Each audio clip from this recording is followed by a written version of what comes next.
Comme un soulagement, le camion vient tout juste d'approvisionner cette station de Soissons et cet ambulancier peut faire le plein in extremis. J'arrive à la zone rouge, en réserve. J'arrive à la zone rouge. Et après, on a des courses derrière. Donc, il était temps qu'on remplisse. Prioritaire à certaines pompes, les professionnels de santé ne sont pas pour autant assurés d'y trouver du carburant. Comme ses collègues de l'association Anne-Morgane, Caroline, aide-soignante, doit faire la chasse aux livraisons d'essence. Il n'y en a pas. Il faut absolument alimenter les véhicules servant aux visites à domicile.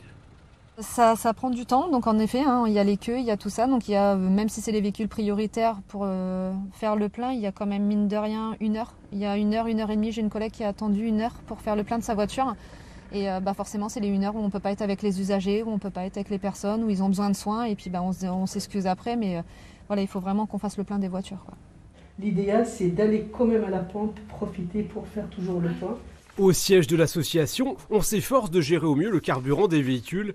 Ces 300 aides et soignants à domicile doivent sillonner quotidiennement le département. Le service est maintenu à 7 heures, mais la responsable ne cache pas son inquiétude. C'est une situation très très tendue qui met en difficulté, même en péril, on va dire, le travail qui est fait. Déjà parce que ça crée énormément de tensions au niveau des professionnels. On ne peut pas ne pas se rendre au domicile, on mettrait en péril la sécurité des personnes chez lesquelles on intervient. Cet après-midi, l'association a mobilisé ses personnels administratifs pour aller faire le plein des véhicules. Elle n'ose envisager de devoir reporter certaines visites à domicile. Une situation qui complique sa tâche, comme celle des autres professionnels de santé.